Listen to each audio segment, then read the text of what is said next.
Good evening, I'm John Boss, and this is DV Real News TV.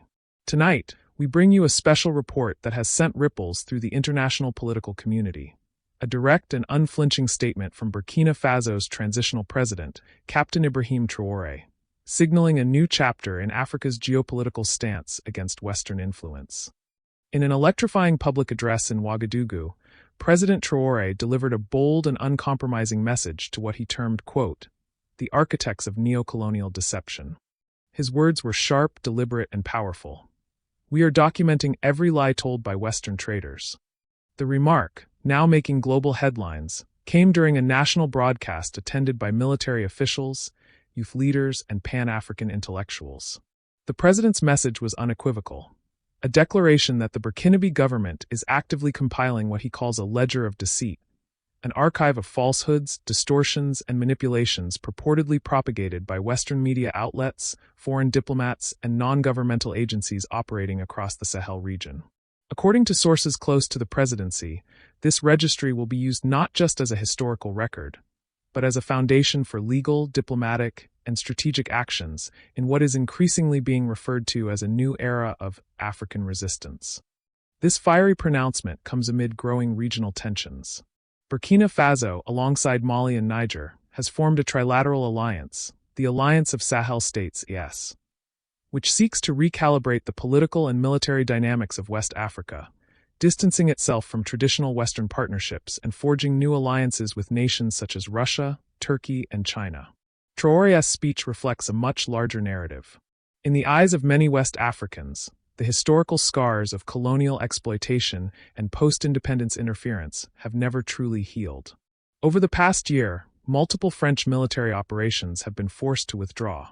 Several Western NGOs have been ordered to cease operations, and there is increasing scrutiny on Western media, which Traoré accuses of distorting our sovereignty, misreporting our struggles, and undermining our victories. Every statement made against our cause is being recorded. Every misrepresentation will be remembered. We are creating a permanent record, not just for Burkina Faso, but for all Africa, of those who lied, who manipulated, who betrayed the dignity of our people. This is not the first time Captain Traoré has made headlines for his revolutionary rhetoric. Since coming to power in September 2022 following a popular military-led transition, he has cultivated a fierce image, often seen in military fatigues, mingling with civilian populations, and issuing direct challenges to global power structures. But critics argue his government's sweeping rhetoric is masking internal challenges. Human rights groups have expressed concern over shrinking press freedoms, suppression of dissent, and increasing militarization of civic spaces.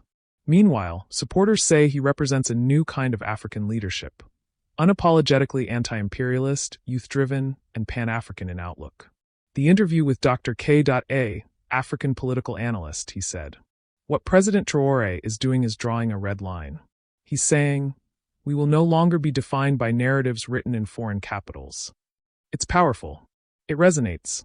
But the test will be whether he can build institutions that last, not just movements that inspire." As the Alliance of Sahel States continues joint military drills and anti-terror operations without Western oversight, their messaging has become consistent. Africa must speak for itself, defend itself, and chart its own course free from external dictates. To that end, sources inside the Burkinabe Ministry of Information have confirmed the creation of an Office of Strategic Narrative Defense, a new governmental unit tasked with analyzing international media content and exposing foreign propaganda, according to internal memos. This unit reportedly includes cybersecurity experts, linguists, and historians charged with building a digital repository of what the government calls systemic Western misinformation. Street interviews was conducted with Burkinabe citizens. One young woman spoke. "We are not blind. We know how the world sees us, but now we are the ones telling the truth." An older man said, "If Traoré is keeping records, it means we are no longer accepting the lies. Enough is enough."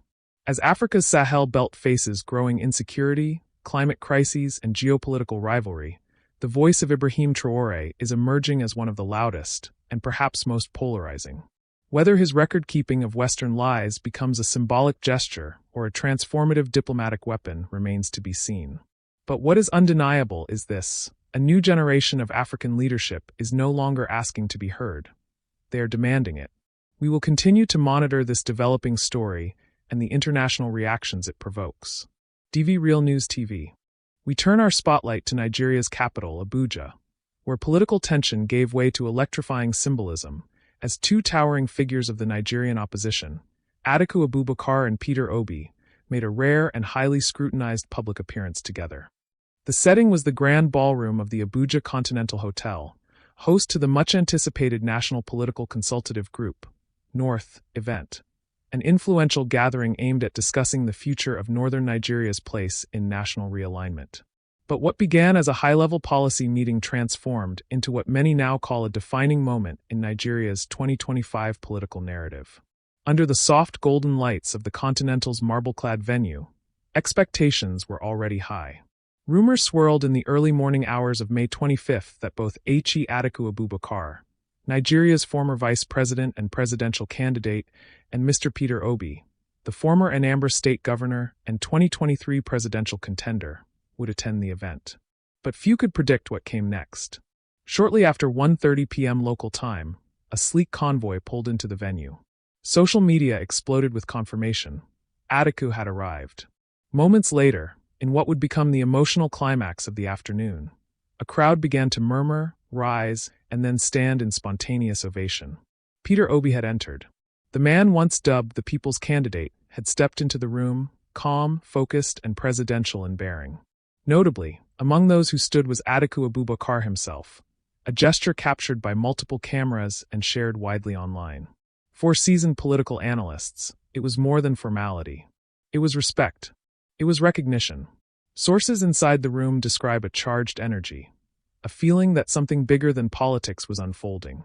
And then Peter Obi took the stage. What followed was, in the words of one observer, a masterclass in visionary leadership. Obi's speech, fiery, measured, and profoundly nationalistic, touched on themes of economic justice, constitutional equity, generational inclusion, and a call for national healing. With passion in his voice and clarity in his message, he declared that Nigeria cannot move forward by repeating the politics of personality and patronage. The North, like every region, deserves real development, not slogans. He spoke of the need for cross-regional collaboration, a pan-Nigerian agenda, and a redefinition of leadership based on merit, not money. Audience members nodded, clapped, and at times, erupted in cheers.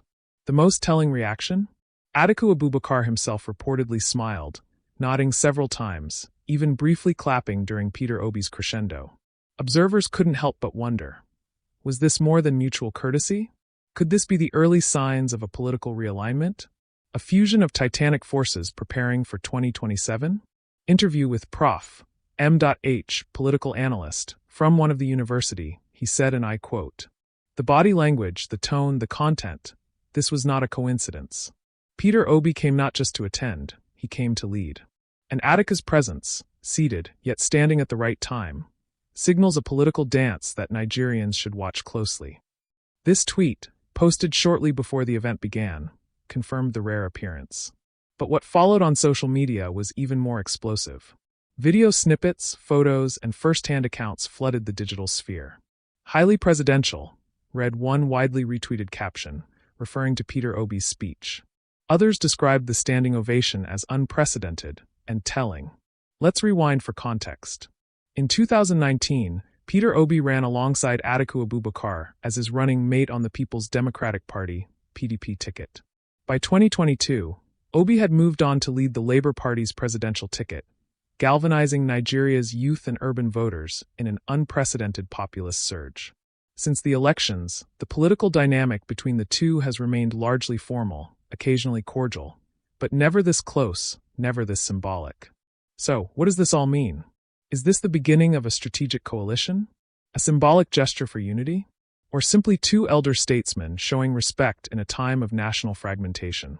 Some of the political insiders are now speculating about several scenarios. A potential 2027 Obi-Atiku coalition, possibly flipping roles from their 2019 arrangement. An emerging Northern Labour dialogue, with Peter Obi increasing inroads into core Northern constituencies. Or perhaps a unified opposition platform to counter the ruling party as economic hardship and insecurity dominate public discourse. According to the Citizens React in Abuja, young woman, spoke, I quote, "I saw the video and I got goosebumps. When Atticus stood, it was like history was unfolding." As well, a middle-aged man said, "We need unity, not ego. If they work together, Nigeria will move forward." Analyst Roundup, excerpts from national dailies. The Guardian, Nigeria, an afternoon that may redefine opposition politics. This Day Live, Obi commands the room, Atiku acknowledges it. Punch, from handshake to headline, Abuja event sparks speculation. In a country as complex and promising as Nigeria, symbolism matters. Leadership matters. And sometimes a single gesture, like standing in respect or delivering a unifying speech, can shape the political winds of tomorrow. Peter Obi may have entered the room last, but he left as the voice ringing loudest. Whether that voice will harmonize with Atiku Abubakar's in the coming months remains to be seen. But tonight, Nigeria saw something rare: political maturity, shared stage space, and perhaps the early sparks of something greater. We'll continue to bring you updates on what may be one of the most significant turning points in Nigerian political history. I'm John Boss, reporting from DV Real News TV. Good night and good governance.